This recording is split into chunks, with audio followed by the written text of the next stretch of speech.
Are you caught up on Drag Race UK? You haven't started it yet? No, I turned it on for a second and this guy walked in and he's like, and I was like, I can't right now.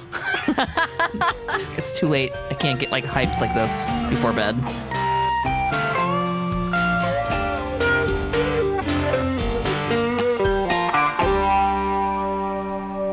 So I'm watching this Trixie makeup tutorial and she's talking about Drag Race and how she prefers UK over America because she's like, you know, the American queens, they walk in and they're like, I'm here to slay and I'm here to stay. Mm-hmm. And UK queens are like, I'm a right slag.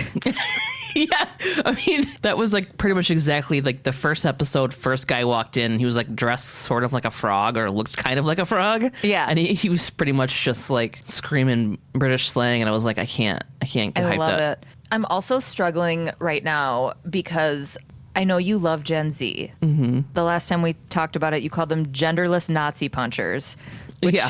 Are you talking about I'm talking about skinny jeans and side parts. I didn't start wearing skinny jeans until like 2012 or 2013 or 14 even. Dude, same. Before that, I was like, ew, who puts elastic in jeans? My grandma Donna, that's who. That's who wears elastic in her denim. And then I was like, well, I guess I have to buy elastic in my jeans, and now I have to give it all up. Everything that I finally came to terms with. And then you want me to part my pumpkin head down the middle? Fuck you, Bella Hadid. I'm not doing it. I feel like, well, when I put on skinny jeans for the first time, I was like, I didn't get the bottom of my pants wet from snow anymore. Yeah. I was like, this is life-changing. Like, I'll do that literally for that. Now I pretty much wear like high water skinny jeans because it's just practical, you know? Yeah. It's ankle porn for any, you know. For any 18th century suitors out there. I dove into it pretty deep because I like to pride myself on as I get older, the less I give a shit. Mm-hmm. And so I was ignoring it for a while. I'm like, side parts and skinny jeans, side parts and skinny, like whatever. And then pretty soon I was like, what's this all about? And then I'm like, should I be on TikTok? Well, so I went online and I was like, what jeans am I supposed to be wearing then? Because my body is no longer where I feel comfortable. Because now they're like, low-rise jeans are back. And I'm like, fuck you. There was a tiny window that I jumped through with those, and that was the early 2000s. Yeah. My butt crack will never show again when I squat. So I was looking online, and I'm looking at... Low-rise, dude. These people are wearing mom jeans, like, up to their fucking tits. Like, what are you talking about? They can't make up their fucking minds. The bigger the fupa, the more in style you are. Yeah. Like. And now they have, like, barrel leg jeans, which is just jeans where the leg is smaller at the top, and then it billows out, and then it gets smaller at the bottom. But they look like... Like MC Hammer pants? Everything, not even. Just like ugly jeans. They're like a heavier denim. Ugh, it's the worst. So I was like looking at these jeans and I saw this pair that I went, oh, those are cute. You know why? Because the whole outfit looked like something I would have worn in 10th grade. Mm-hmm. I'm like, hello, old. I fucking am angry at young people for telling me that I'm not cool. Full circle. Full circle, yeah. Also, like, just stick to the classics and who cares? Like, I can't fucking flannels. keep up. And then if I am fucking 40 and I'm wearing your stupid wannabe fat pants, it's like, ugh, look at that old lady. Look at that fucking narc. Like, is that even a word? I don't know. Why are you? Who cares? I don't know. Why are you worried about it? I've really let it simmer. It's pretty crazy. The short amount of time that everything is for us, which is like. I know. You know what I mean? It's not anymore. Oh my God. Calm down. It's okay. Are you on the verge of a... I don't know where I'm at. Like, if this is as bad as, like, an aging crisis gets, because I didn't give a shit. When I turned 30, I'm like, ugh, fucking finally. You know, like, yeah, I don't care as much, and I like the fact that I'm getting older. But then sometimes something just gets stuck in my craw about stupid shit, and right now it's that. Yeah. What? Well, and it sucks that, like, the amount of time, how the window is very little for things to be for us. Mm-hmm. And you spend those times in your teens and 20s just fucking insecure as shit. I know. You know? Then you get in your 30s and you're like, I'm going to fucking throw in some barrel pants. And then it's like, what are barrel... I got to Google this. Oh, they're uggo as shit. These pants look like what the moms wear on every, like, Pixar movie. Yes! Like, whatever. Welcome to SVupod, especially heinous. I'm Tasha. I'm Gabe. I will not be buying barrel pants. There, I said it. Nor will I, for the record. Season 2, Episode 10, Consent. Mm-hmm. This was good. I thought so, too. Do you want to start? Sure. The opening scene, there's a couple of like twatty, waspy kids going for a jog and what I assumed to be a campus. The dude jogger is talking about how there was like the slacker in his study group, so he kicked him out. And they noticed a fucking quote unquote bum named Harry like fiddling around in some bushes. It was just gross the way she's like, oh, check it out. There's that bum again. Look at this little better than me bitch. Mm-hmm. They're like, what are you doing? He like runs off. And then they see a woman lying in the bushes groaning. Before they go up to him, so they see this guy in the bushes. The dude to the girl makes a comment about how he's probably fertilizing the bushes. And I'm like, are you about to interrupt somebody who's taking a shit? Like, is that what you think you're doing? Do you think that you're going to call somebody out while they're shitting? Like, what is wrong with you? What is the end goal in fucking with somebody who's, in your mind, mid shit? Oh, no. Just a thought. So they're at the hospital. The victim's name is Kelly DeLee. She's a student at Hanford. She's like semi-conscious. She's got no underwear. And there's alcohol in her breath. God forbid. Eye roll. That's an eye roll. Yeah. you just know that they're setting it up for like, whatever. I'm not even going to get into it yet. The whole episode is this. So Benson and Stabler start talking to the doctor, and it's that same doctor, I think, from the baby killer episode. Remember? Really? Yeah, I thought so. And they were like doing the walk and talk, and we're like, she's like, I can hear you. Remember? Yeah. I think it's him. I liked him. So he said Kelly had abrasions to the knees and arms and bruising around the pelvic and neck and a bunch of hickeys.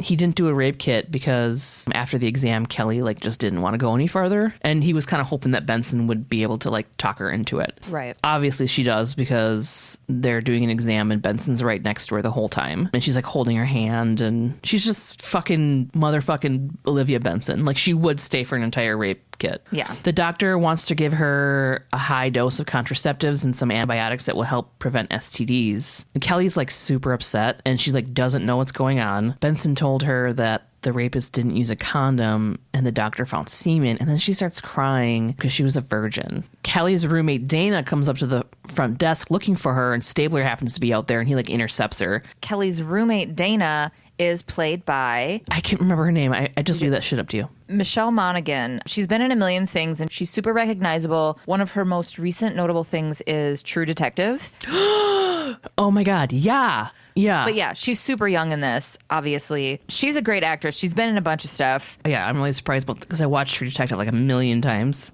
Yeah, I wrote, it's that one lady, Tasha. So Stabler just asking her some questions about what Kelly was doing the night before. Dana was like, oh, she was out with Tess and Jody and a couple of their sorority sisters. They were partying at Beta Lambda House, which is like a frat house. Frat. Yeah. And they left about like 1:30. And then I guess like Jody and Tess told her that they left her with Joe Templeton and Hank Ludlow. They just left her. Which, No. So apparently, like, Joe had a thing for Kelly, but Kelly won't go out with him because he's, like, a quote-unquote player. Dana said that she flirts with him to, like, boost his ego, but knows when to draw the line. Stabler kind of raised his eyebrows at this, and I didn't love that. Yeah, I know. I wrote, fuck men. Like, we have to do all these fucking dances and shit. Oh, just to boost his ego, but then I know where to draw the line. Like, it's her job. It's her job, yeah. Fuck. They put a lot of pressure on people that, like, are supposedly like, the weaker sex. There's, like, a lot on us. Yeah, like, don't give us so much responsibility if we're not going to get equal pay for it. Right. Okay, so Olivia and Stabes connect in the hall. Kelly's blood alcohol is 0.04, which is nothing at this point. She has a perforated hymen as well as semen present. Which, by the way, fuck that whole hymen shit. I wish they wouldn't, like... I know. It's not proof or not proof of anything. Yeah. You know how many fucking women throughout history have, like, lost their lives because of it? Yeah. Okay. All right. Crime scene. Scene of the crime. Munch and Toots have to enter their schlongs into the dick swinging competition happening between the forensics cop and the campus security cop. Security wants this area cleared for the 10,000 students that'll be in the quad by 9 a.m., but he clearly doesn't know that forensics on Law & Order SVU take forever. They win. They're kind of dicks to the security guy. We're real cops. We outrank you by, like, we're doing this investigation. Forensics found a used condom, Kelly's handbag with her hairbrush and ID in it, and a scarf that Toots calls stylin'. Bag it up. Munch and Toots go to chat with the joggers. The girl says Kelly said a name, John or Josh or something like that. The shitty jogger dude says a, quote, creep that hangs around campus was at the scene. greasy hair, and an old army jacket. Sounds like every guy I've ever wanted to date, but go ahead. Munch and Toots pop up on army jacket guy as he's dumpster diving for food. Their level of bedside manner is clear here as they startle him with a stupid munchism joke. What did he say? He like popped around and he's like, boo, boo, boo, boo, whatever. And the guy jumps, takes off, and Toots chases him down in his fur-trimmed leather 2001 New York fall fashions.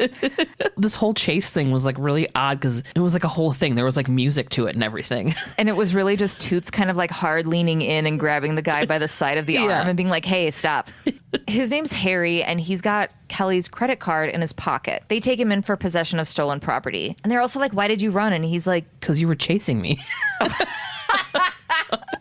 I was like, yeah, fair enough. So Kelly's in a conference room at the precinct with Benson and Stabler going over her story. Tess, Jody, and Kelly went out to a campus bar at 9:30. Joe and Hank were there, and they invited them to hang out. So they're like getting drinks and hanging out for a couple hours. And then they all went back to the frat to play video games in Joe's room. She calls Joe a typical frat rat. Which I love. I never heard that before. I hadn't either, and it was a term that everyone used when talking about these frat guys.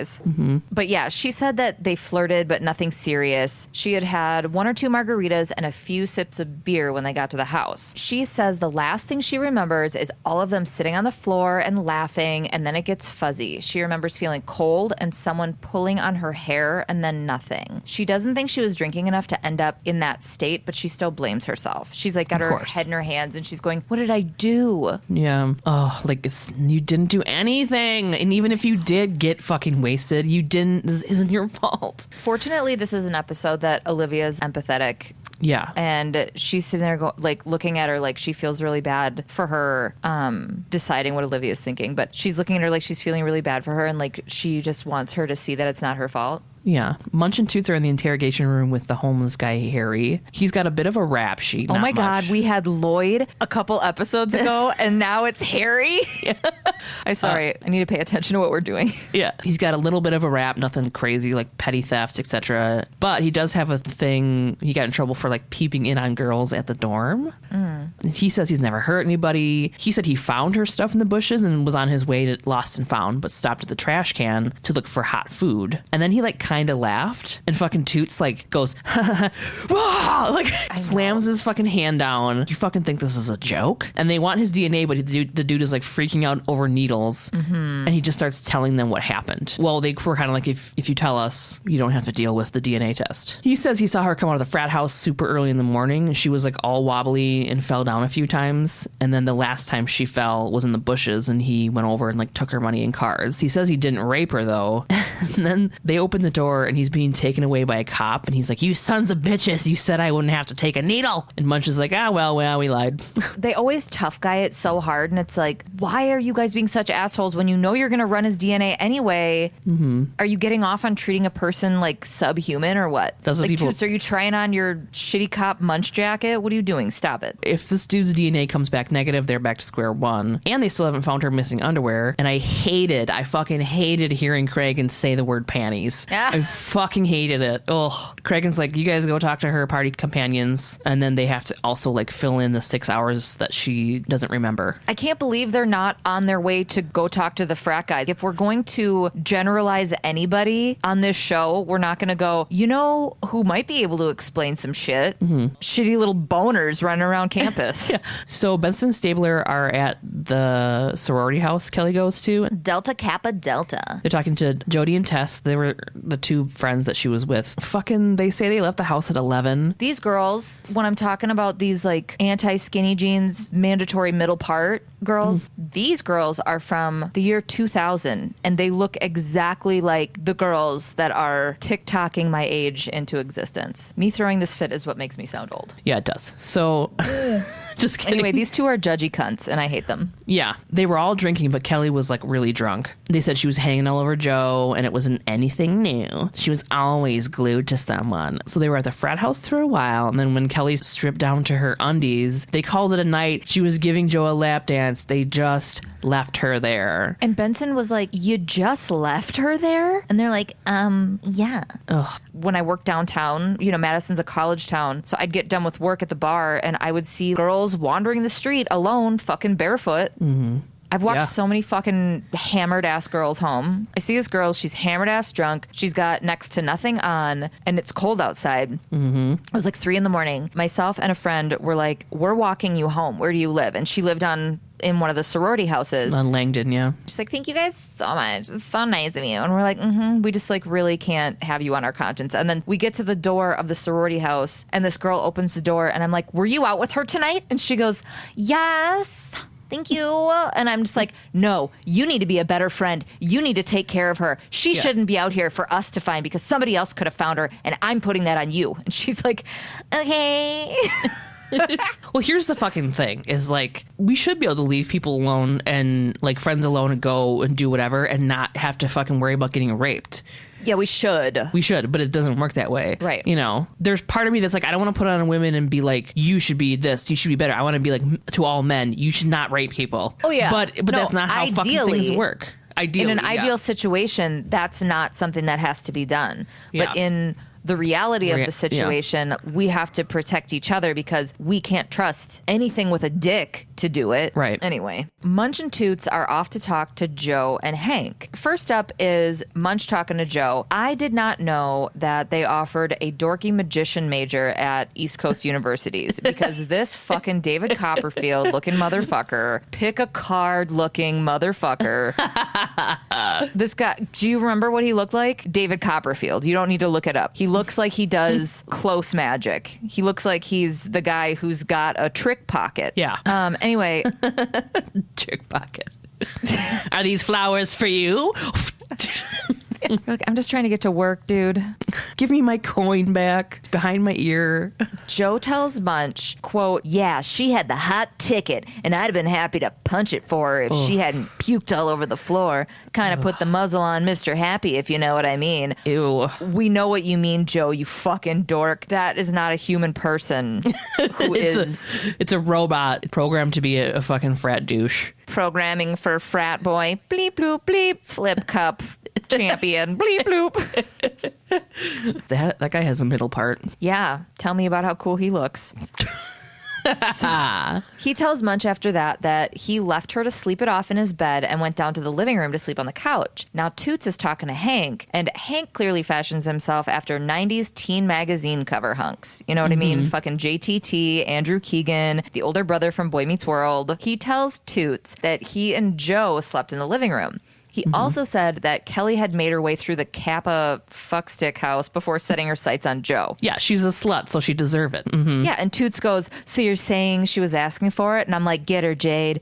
He says he doesn't know what happened to Kelly, but he knows it wasn't him or Joe. Right, I'm sure. Back at the precinct, Cragen tells the crew that Harry's blood test doesn't match the semen. The frat dudes and sorority girls all say she had a lot of, quote, practice. That's like... So Olivia shoots up and she's like, whoa. That doesn't mean she deserves it. And Toots says Toots says a lap dance sends a pretty strong message. And Olivia's like, she was drunk. And Stabler's like, so was he. And Liv said, so that excuses him? And Stabler says, no, but her behavior leaves shit open for interpretation. Ugh. Toots is saying she might have woke up and had a case of, quote, buyer's remorse. Olivia's getting pissed, and so am I. She says, so now we're fucking blaming the victim? The best part about Olivia in this, you know that feeling you get when you get so fucking pissed that you have to, she's like, I'm going to stand up now to finish. Yeah. You guys can remain seated, but my body will not be able to do that. Yeah. So this is like that classic, like, men get the excuse of being drunk to explain their actions, but women don't. Right. And it's fucking bullshit. And now we know, I don't remember when the first time I heard this was, but it wasn't that fucking long ago. If it's not an enthusiastic yes, it's not a yes. There's no room for interpretation. Cragen also said it's hard to get an indictment on a he said, she said. Ring, ring. 0.5 second phone call. Hello? Yeah, got it. That was the lab. And then Tox calls and they find GHB in Kelly's urine. She was dosed. And Olivia doesn't say anything, but her eyes scan the room and her eyes say, told you fuckers. Yeah. We got to find out who gave her the drug. So Benson and Stabler are chatting with Kelly. She talked to the fucking dean of students and go. I put in a prediction. I bet it was one of her piece of shit sorority sisters. I did too. Did you? Yeah. Oh my God, I fucking did. Oh my God. Because that's such an SVU twist thing to do. Yeah. Yeah. Okay. Oh my God, my nips are so hard. I love you so much. You're my friend. So Kelly talked to the dean, and the dean was like, oh, maybe you should just let the school handle it, like the disciplinary committee. So that way it's like not in the press. And Olivia's like, dude, rape is a fucking crime, so you should like let us handle it. But she doesn't remember a lot, so she thinks that maybe it was her fault. And then they let her know that she was slipped a date rape drug, which removes her ability to consent. Right. Stabler was like, go over this with us again. When did you start feeling weird and da-da-da? And she said she felt fine at the bar while she was drinking margaritas, but then started to feel dizzy after just a little beer at the frat house, so she stopped drinking. They kept pouring beer into her glass, but as soon as she felt dizzy, she stopped. And she did say that a guy named Wally Parker joined them in Joe's room for a minute. He's a frat brother of theirs, but he didn't stay long. So that leaves Hank and Joe. And then I wrote, dude, bet it was her sister's to loosen her up because she's a virgin. The detectives tell her to keep it on the down low until they can detective some more. So go to college keg bar. Munch and Toots are talking dirtbag frat rats and baseball metaphors. This entire conversation is a baseball metaphor. This guy's t-shirt is too tight and his mustache is offensive. It really is. It really is. And I like a good mustache, but just him as a person, like, I took a picture of him when he was like, oh, hold on, let me. So Joe is this trash human, okay? He gets this clearly very lonely with no friends bartender to bet on whether. So I took we have to post that picture. Joe gets this guy to bet on whether he can call it at the beginning of the night if he'll bag a chick or not. The bartender calls Joe the Babe, as in Babe Ruth. Yeah, because he'll like point out a chick and be like, home run. I'm going to get a home run tonight. Yeah. The bet is usually $20, but this time he bet $50 on Kelly. Yeah. And the bartender was like, he was pretty sure about that one. All the while, baseball metaphoring it. This bartender was not a college student. This bartender was like 30, and I was embarrassed for him that this was a thing he was admitting to. He was a grown man. He's an adult man talking to this scummy little douchey frat boy being like, oh, you're gonna fuck that young teen? Or you're gonna fuck that one? your shoulders. Oh my God, you're like, you're gonna fuck that. You know who he kind of looked like? He kind of looked like Coach Steve from fucking Big Mouth. A little bit, yeah. Oh, yeah. Coach Steve from Big Mouth is like, oh, you're gonna make goo in the lady. Make goo in the warm. So if Coach Steve greased his hair back, that's what it would be. This is Coach Steve's alter ego, but his alter ego is just as pathetic, just in a different way. Swing and a miss for Coach Steve. Home run, Joe. Here's your beer. I don't know, have you ever looked at a fucking 19-year-old? They look like children. Yes. I can't. And then imagine them having sex with just flopping around because they don't know what the fuck they're doing. Oh my God. 19-year-old chicks are just imagine a hot 19-year-old girl getting flopped all over by a 19-year-old fucking dude. It's just doesn't match up. My God. Ugh. And how performative. You don't have to perform for them. Oh my God. If anybody listen, that's not our demo, but please know that you don't have to give them the porn you think you have to. Oh my God. Just you being there, being willing to touch their peens. That's all you gotta do. I mean, you don't even have to do that. No more effort. Don't have no more effort to give. You don't have to do all that shit. Oh, you just don't. You never do, to be honest. Don't do any of it. Don't fuck them. I'm gonna start a movement. Let's start a movement. No guy under 30 gets to get fucked anymore. Yeah, but then how are they going to learn? Oh, they can because by the time that they're 30, 32, you want them to have bagged really get his rhythm in. I don't want to teach a fucking 30-year-old how to What if they watched instructional video? I mean, it's porn. different. Sexual instructional videos? You mean porn? I'm like, what if they watch porn and fucked sex dolls? And it's like, wait, no, that's becoming an issue. What about from 18 to 29, 30, the older experienced women from 40 up, they go in, teach them, and then they release them to the rest of us. Oh my God, that's perfect. Cougar camp. Oof, yeah. Cougar camp. Oh my God. Gabe, you're a marketing fucking genius. Let's go. Write this down. Cougar camp. Okay. Cougar camp, got it. Hold on, I am gonna write it down. I want to be a counselor, but just to make fun of dudes in their 20s, because that would be so fun. Hold on. I made her come. Did you, Derek? I'm sure you did. Let me ask Gloria. She's like, no, not even close. Okay, so the bartender saw the young people, Tess, Jody, all the other kids with white-ass names, Kelly, Joe, Hank. They all left together. They're building a case now that Joe's intention was to fuck Kelly, right? That's what that's what Coach Steve's fucking guy gave him. Now they're in the office of the Dean of Students, Geraldine Richter. She's annoying. She's a fucking bitch. Yeah. Benson and Stabler are like, why would you discourage Kelly from pressing actual charges? What does your disciplinary committee do? And she's like, we hold a pretend evidence hearing and can suspend or expel them. So nothing. But she says it like officially, like they're actually doing something. Then she refuses to say anything about Joe or Hank's history with a case like this until she gets written permission or a court order. And they're like, cool, we'll be back, you dumb bitch. Yeah, this is fucking rape, dude. Like, not some fucking kid that brought like a hot plate into his dorm room and wasn't supposed to. This is fucking rape. Fuck you, Geraldine. Oh, the fucking RA didn't come to you and was like, I found this fucking toilet paper tube with a laundry detergent thing over the end with a rubber band. I know what this is. We'll handle this internally. Should I call the police? No, it should be handled internally. How about this rape case? Oh, we should call the police. Right. That's the end. I am so sick of fucking colleges. I can't do another rant. I can't. Okay. You don't get to. You're not your own fucking law system. Yeah. So Benson and Stabler are doing that walk and talk. Stabler brings up fucking Maureen and how he's scared of her going to college. I don't care. Next, we're in the squad room. Stabler's like, you guys, this affects my personal life, and they're like, ugh. So they're in the squad room, and Cabot said that the disciplinary committee is an extension of, quote, local parentis, which means in place of a parent. So it's like the role of the university to like take care of these kids, sort of. Even though they're fucking adults, but whatever. And they usually prefer to keep shit in-house. And they do this to save the kids a public trial, and so the school doesn't have any like public scrutiny about it.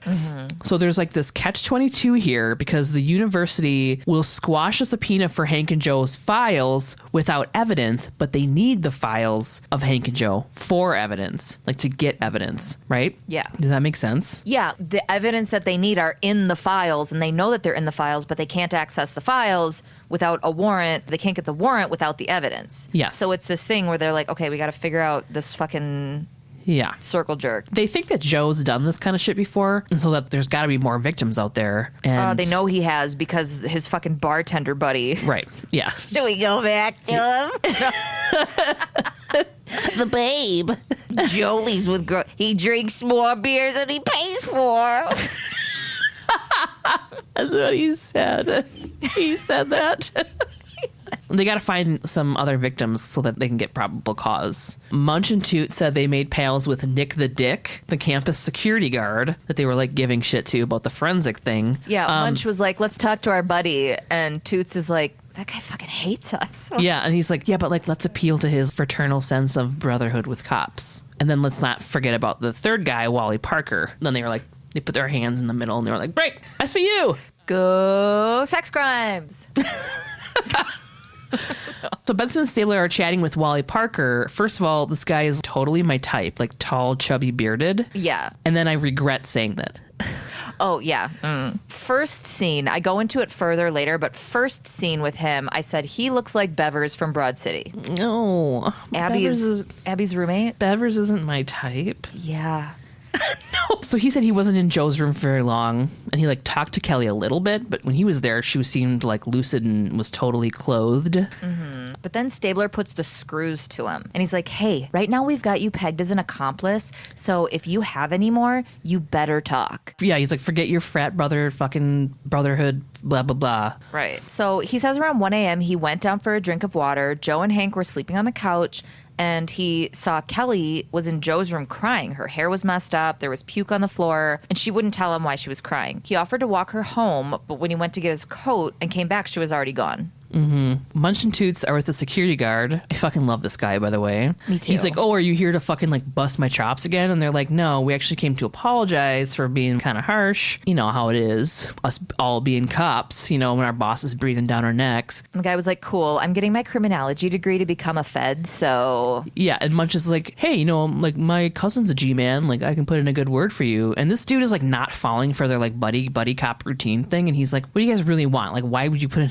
you don't know me, you know? Yeah. And they were like, okay, so they start asking him about Joe Templeton. They want info, but they can't get past the dean. And then he like calls them out. Oh, so you just like want me to ignore university policy to like help you guys with your case? And Munch is like, dude, it's to nail a fucking rapist. And he's like, okay. This guy's like, Joe Templeton's a fucking piece of work. You know, there was a chick on the swim team last year that claimed he raped her.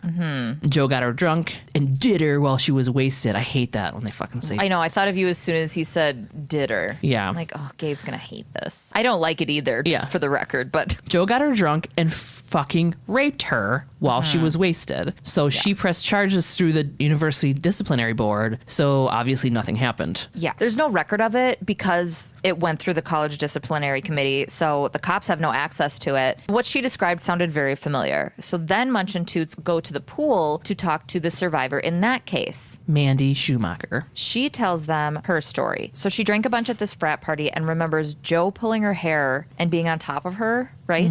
And also that she woke up with a bunch of gross hickeys. And she didn't report it until a few weeks later when she found out that she was pregnant. She ended up getting an abortion and went to her advisor. And the advisor was like, oh, there's not enough evidence to go to the cops. Plus, you don't remember. So let's just do this disciplinary committee thing. Can you even imagine like not knowing that you were raped until you find out you're pregnant? Oh my God. Isn't that fucking insane? Just awful. Like, yeah. I mean, it would be awful to know, to not know. Like, it'd be awful across the board. But, like, thinking about this situation in particular, just having no control, not knowing at all what happened. Yeah. And they were like, why didn't you report it right away? And she was like, well, I didn't even fucking know I was raped. Yeah. Ugh. And, like, fuck you for asking me why, whatever. Just keep going. Sorry. So Joe got suspended for an academic semester for, quote, behavior unbecoming of a student. So, like, zero punishment. And then he even tried to ask her out after that, and she slapped him in the face. And now he just snickers at her when he and his friends walk by. He and his friends, Chris Angel and David Blaine. Yeah. Because he's the magician, remember? He looks like, all right. Yeah. I thought that was going to land so much harder. The whole, like, sorry. I even talked to Johnny yesterday and I was like, oh, I'm just taking my notes for a recording tomorrow. And he's like, oh, I'm excited. And I'm like, yeah, strap in because there's some magician talk.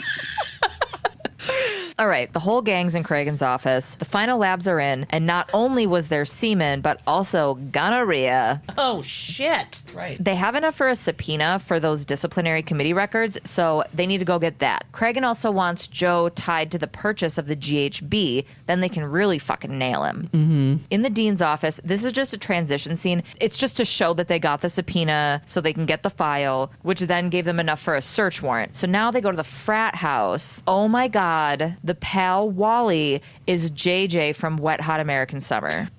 That's who it is. When he was all bundled up, I couldn't tell, like, with his hat and his pea coat and everything. Then I was like, oh, I wonder if he and Stabes had been, like, buds for a while because they have this Wet Hot connection and then now there's an SVU connection. Yeah. So I want a string board of the Wet Hot cast and how they're all connected to each other. It's probably insane. And Oz, too.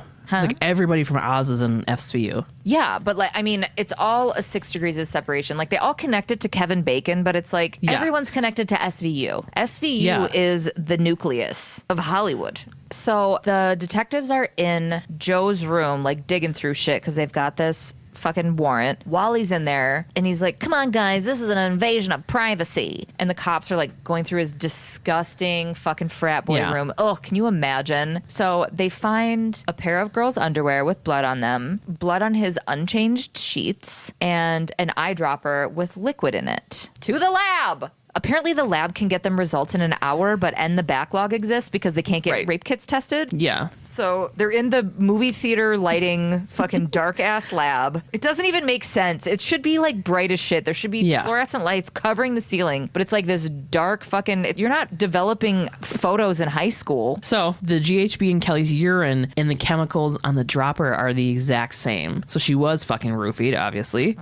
So GHB tends to be home brewed, which I did not know, by the way. I said it is? Yeah. It's like using cleaning solvent or paint thinner as a fucking base, which I was like, holy shit. Gross. But they said that this batch is pretty pure, so whoever made it had lab access. Yeah. In the squad room, according to the files, Joe seems to be a pretty busy dude. Every single witness of Mandy's in the disciplinary court had some kind of negative story about him. So his MO is like getting them drunk, pulling their hair, and giving them hickeys. As just a part of it, he is also raping them. Yes, yeah. Joe only had 2 witnesses on his side, and it was his buddy Hank and his fucking dad, Joseph Templeton. And I'm like, what the fuck is this dad doing at a Rush party? He wasn't at the party. He was just there as a character witness. Oh, it turns out he endowed a chair at the law school, and he's head of the alumni committee overseeing a building fund. So, like, no wonder why Joe gets off so easy. Munch fucking goes and arrests Hank for possession of GHB, and Joe for possession of GHB and the rape of Kelly. So Joe's dad busts into Cragen's office. He's like, I demand to see my son. I love this Cragen. Cragen's like, dude, he's an adult and you don't have the right to see him right now. The detectives are interrogating him. Mr. Templeton says, do you want me to go over your fucking head? And Cragen stands up and it's like, fucking go for it, dude. This is SVU. This is real life. This isn't college bullshit. And I'm not going to be somebody you can like fucking railroad over. I'm not somebody you fucking can intimidate. I'm not some collegiate person that's in your fucking pocket. Yeah. So Templeton kind of softens up a bit and he's like, do you fucking have any kids? He's like, I just want him to know that he doesn't have to go through this alone. And Cragen's like, in the eyes of the law, your son is an adult and he has to stand on his own 2 feet. You have to be lawful about being there for your son right now. Don't fucking throw your fucking weight around like it means shit in this situation. Benson and Stabler are in the interrogation room with Joe. Joe's like, no, the eyedropper isn't mine. I don't know how it got in my trash can. I don't know why there's blood on my sheets. I don't know why her underwear is in my room because she slept in there. Fuck off. Stabler tells him his urine sample tested positive for gonorrhea, and he was like, what? No. They're like, yeah. Which was great. Because you can be carrying gonorrhea and not have symptoms. Yeah. And since Kelly was a virgin, she got it from him. Just fucking terrible. Ugh. Joe's lawyer pipes up and he's like, it's circumstantial at best. Well, it's like good enough for an indictment. And if his DNA matches the semen, he'll go to fucking prison. The lawyer takes him away to wait for the court order for the DNA. So Munch and Toots have Hank and his lawyer in for questioning. And he says he doesn't know anything about anything except that Tess and Jody were acting funny all night. I knew it. They kept topping off Kelly's drink, calling it a love potion. The detectives asked if Joe was in on it, and Hank said that after the girls left, Joe tossed Hank a blanket and told him to hit the bricks because he was about to hit another home run. Hey! I'm going to drive that into the ground because my magic shit wasn't going anywhere.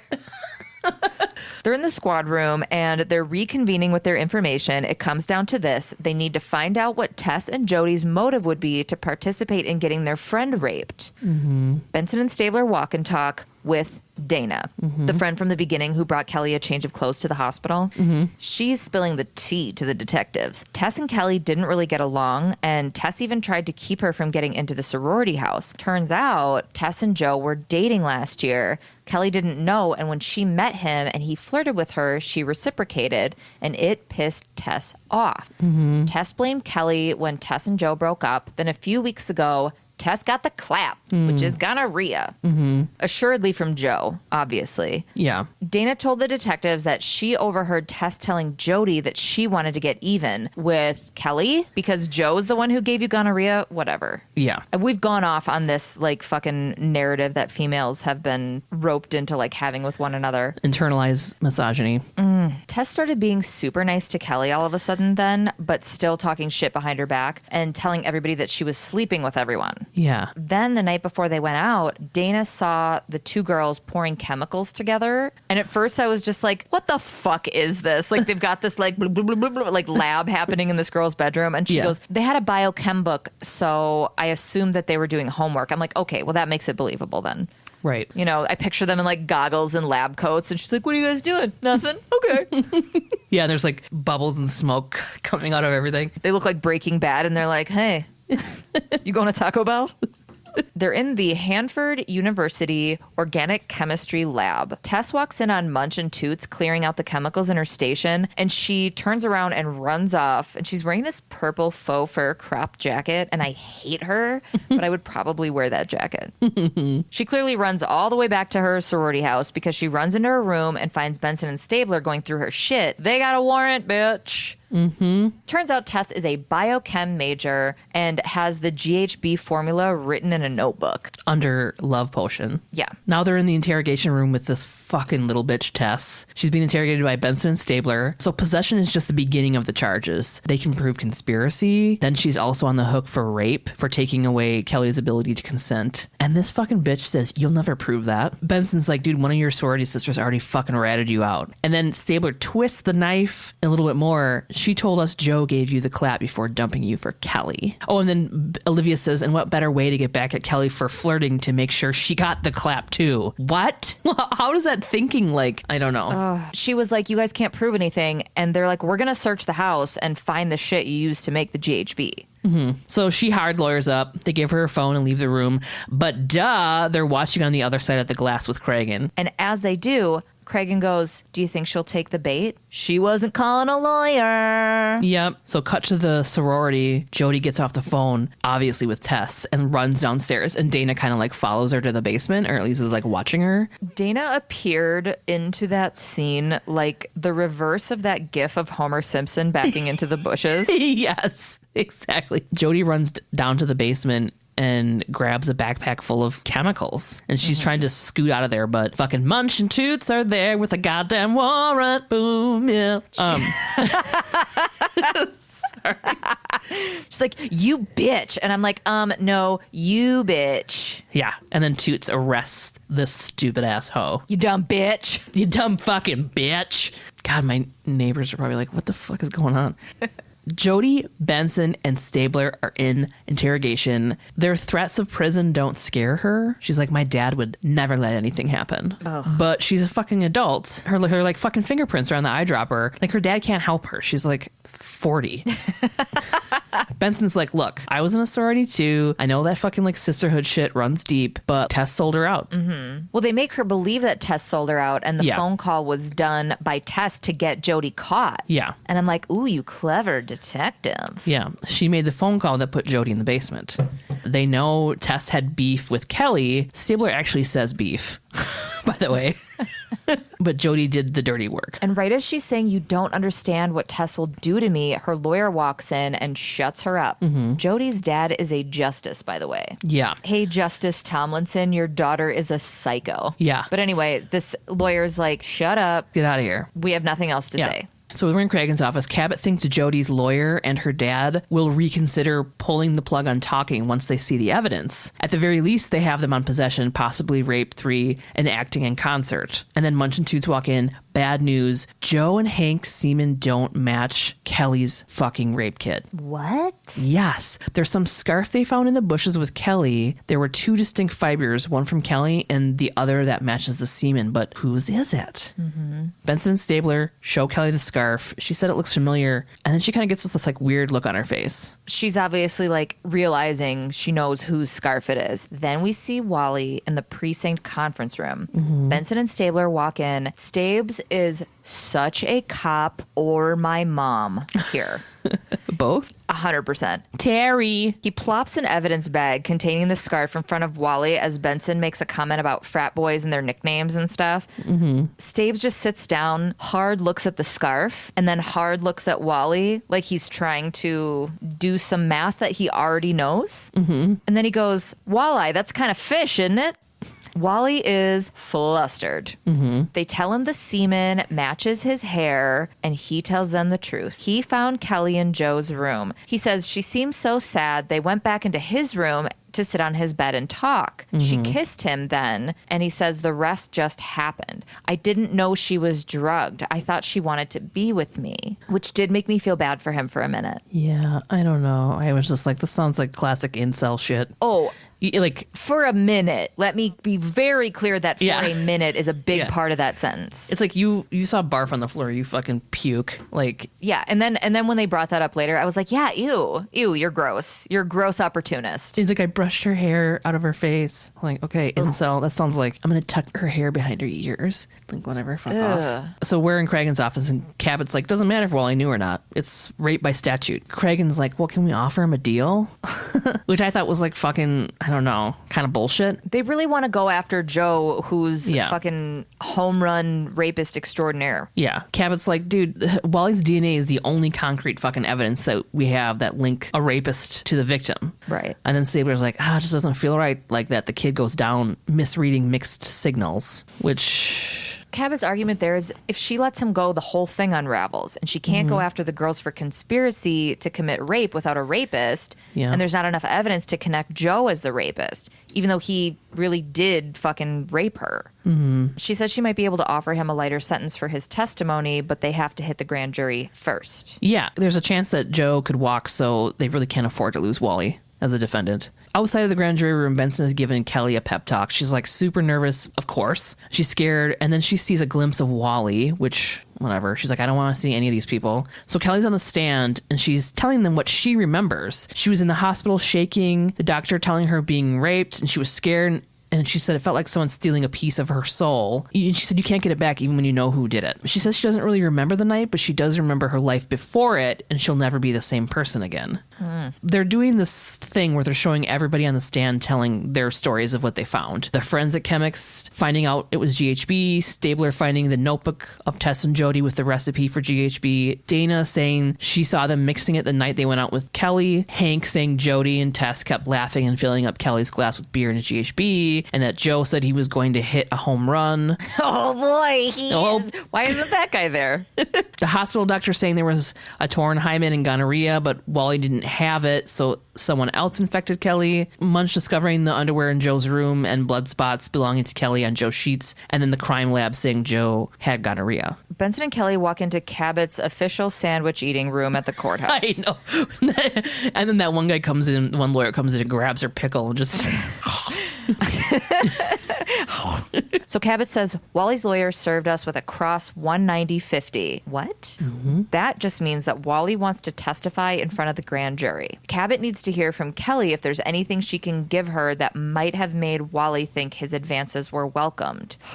I know. So Kelly tells her this. They had a couple of classes together prior to this, and she had asked him to coffee a couple of times to pick his brain because he was doing well in the class and she wasn't. She knew that he had a crush on her, so she flirted with him a little bit, and she like gets kind of a look from Benson and Cabot, and she just flips and goes, that doesn't make me a slut. And Yeah. it doesn't. It doesn't.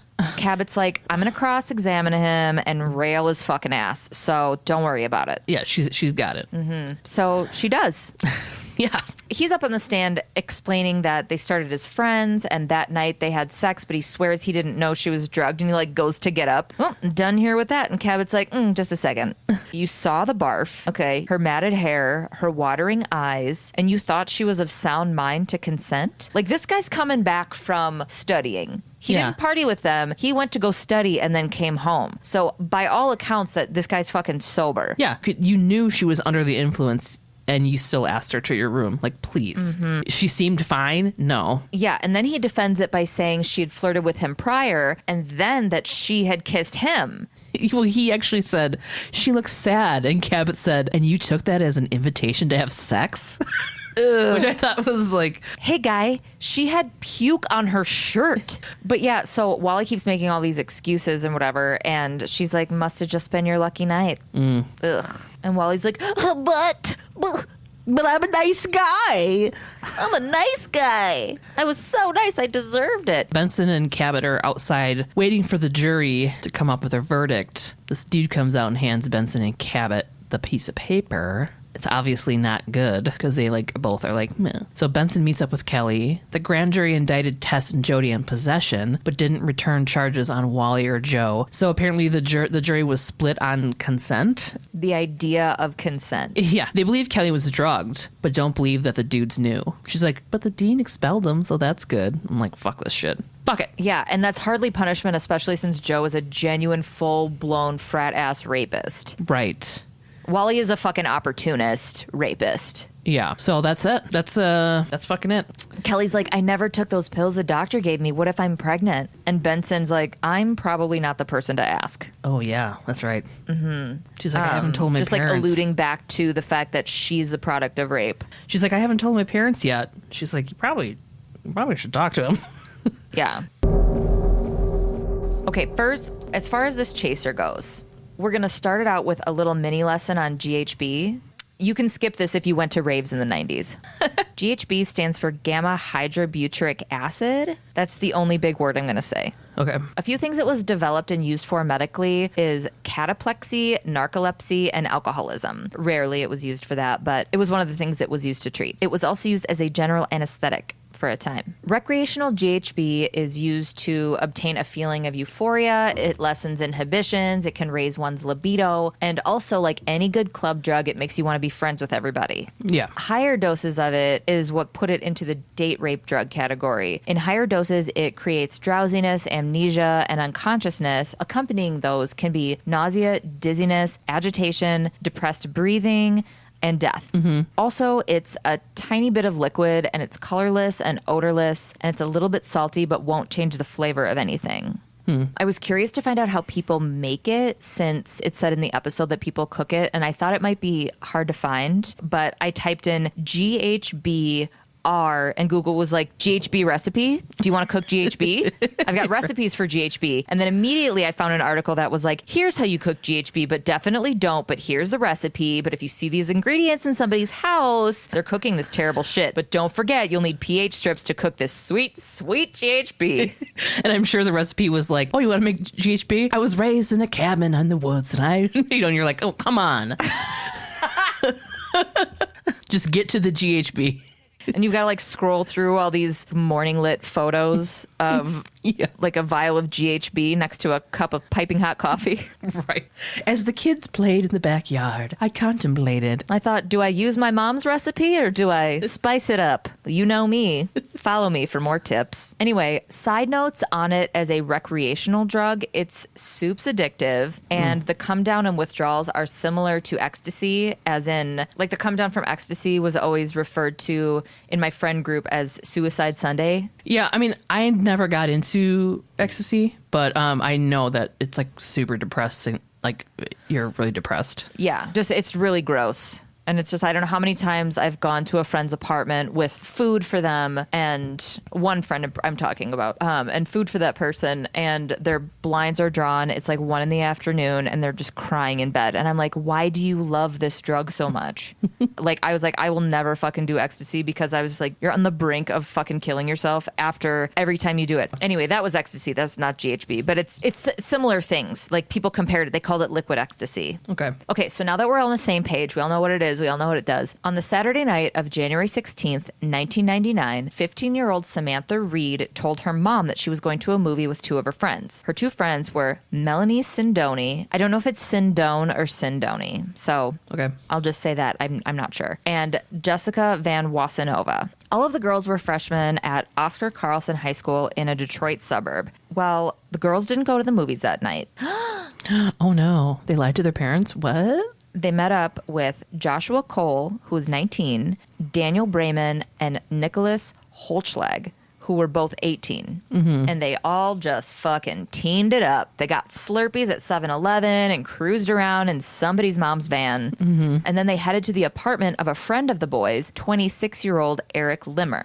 Okay. I know. They were hanging out, watching SNL. They had rented some fucking movies from Blockbuster or whatever. It seemed fairly innocent. Well, and they were like smoking pot and shit. I don't know if the girls were. It said some of them were smoking pot and whatever. It doesn't matter. Samantha asked for a Mountain Dew and was given one, and within minutes was passed out on the couch. At some point, she began vomiting and was placed on the bathroom floor. Melanie was also experiencing adverse effects to the drink that she had been given, and eventually only remembers the feeling of being numb in the face. The next thing she knew, she was awake in a hospital bed, and her friend Samantha was dead. What? Both girls, after passing out, had been, by all accounts, left alone. Their friend Jessica, who didn't experience these effects but later tested positive for GHB, eventually noticed that their breathing had become very shallow and insisted that they go to the hospital. The guys refused to call an ambulance, and instead they went and bought a vacuum and cleaning supplies. Okay. The teens helped Eric clean up his apartment, and then they finally took the girls in because Jessica was like freaking out. Sam stopped breathing on the way to Oakwood South Shore Medical Center in Trenton, Michigan. Both girls had slipped into comas, but Samantha never woke up and was declared dead roughly 18 hours later. Ugh. The boys told emergency room workers and police that the girls were at a house party that they couldn't give a specific location to, and they only remember seeing a black man at the door. Oh, God. Jesus fucking Christ. I know. Jesus fucking Christ. Of course they did. I know. Well, then Melanie regained consciousness and she was like, oh, you know what? I remember some shit. She told police what had really happened because she remembered everything up into her face feeling numb. That's where she lost her memory. So she had told the police what had really happened and where they had been. Thankfully, she had remembered that much because all the boys were on the same fucking page. You think systemic racism isn't fucking real when how many fucking cases do you hear about people saying like, I don't know, it was a random black guy. Okay. And you wonder why fucking people of color are fucking, okay. We all know. Yeah. We all know why they would say that.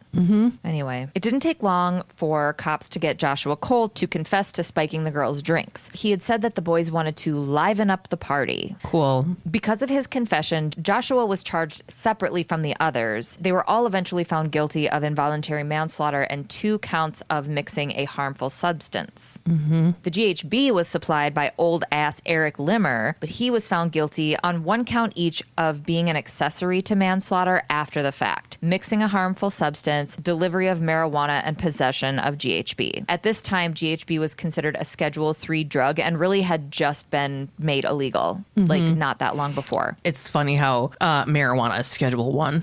Oh my God, I have that in here. Yeah. It's like, so the DEA classifies substances with low to moderate potential for physical and psychological dependence under Schedule III. When misused, these drugs can still lead to abuse or addiction, but they are still less dangerous than drugs in Schedules I and II. And then I'm like, wait a minute, weed is Schedule I. That's like with heroin. A few and drops of this can fucking kill you, and that's Schedule III? Like, this didn't even make sense. Yeah. I could fucking gas mask weed while I'm passed out and still would be fine. You know what I mean? Yeah. Fucking stupid. So fucking reefer madness, man. Yeah. It's so fucking insane. Wow, I smoked a joint. I'm going to jump through a window. You're like, what? This never happened. And then I like went down this whole thing of like assuming what the night consisted of. The 26-year-old, Eric's the one who had the GHB. It was his. He was the one who was like, we could give this to the girls or whatever, or you could. The only reason that they would have like separate trials is because the 3 other ones, the 26-year-old and the 2 18-year-olds, they were tried together. Because fucking Josh had confessed, they were all like, it was only him. It was his fault. He did it. We didn't have anything to do with it. We didn't even know it was there. Eric was like, I was in my bedroom the whole time that, you know, these girls were passed out. I didn't know they needed to go to the hospital and whatever else, which is bullshit. Yeah. You know what I mean? All of it's bullshit. But he was the only one who confessed anything. Right. So they were like, it was him. Yeah. Yeah. After Sam died, President Clinton passed the Hillary Farias Samantha Reid Date Rape Drug Prohibition Act of 2000. Hillary Farias is another girl who had died in 1996 from GHB. So there's finally a law being passed. It imposed stiff penalties and added it to the list of Schedule I controlled substances. So she's the reason it got cracked down on. Right. Eric Limmer served 5 years for his role. Okay. And the others were all eligible for parole in 2007, but remained in prison. If they served their whole bid, they would have been released in 2015. But, you know, this kind of faded into obscurity. The last thing I found was a 10-year follow-up and nothing beyond that. Yeah, it's a short one today, but that's that's the history of where we are with GHB in the law. Interesting. There was this other case I read about. It was a journalist who went out to the bar with her friends, and these dudes were like buying them drinks and shit. And she's like, I barely had anything to drink. And the next thing I knew, I was in jail. And they were like, oh, you were just super drunk and blah, blah, blah. And she was kind of got dragged pretty hard for it. Yeah. And GHB goes through your system really fucking quickly. It's out of your system in like 8 to 10 hours. So if you're not tested for it right away, which it's not on a regular toxicology test, like you have to request it. If it's not detected right off the bat, then you're not going to be able to tell unless you get a hair sample done. Yeah. So this journalist they wouldn't test her for GHB. And then it wasn't until like 2 months later, after she was trying to like clear her name because she's got these charges and shit, because it was like disorderly conduct and whatever. Like she was just wilding out really hard. It was like pulling teeth for her to be able to get tested for it. The nurse was like, I can't give you the test for that unless the police are involved. She's like, I think I got drugged. And they're like, where's the report from that night? Like that night you got arrested. It was this whole thing. She finally is able to get the hair test, and she tests positive for GHB. Did she get any of the charges dropped? You know what? I don't know the answer to that. All I remember her saying was, it's scary because I now know that I was drugged. I knew that I had been assaulted, but I can't fill in any more of the gaps. Jeez. Like I had been drugged, I'd been assaulted. I ended up in jail. I have no idea how. Like I was just going out for drinks with my girlfriends. Jesus fuck. Isn't that fucking nuts?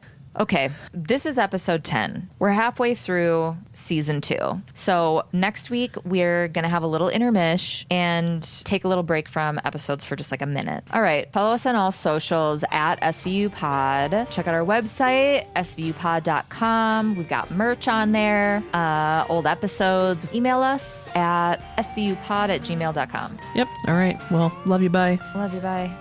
Love you, bye. Love you. Bye. No, this is supposed to be. This is supposed to like work. If you want me to just not talk so I don't get yelled at, I would prefer that. I'm not yelling at you. I'm yelling at the microphone passionately towards you. It's passion, Tasha.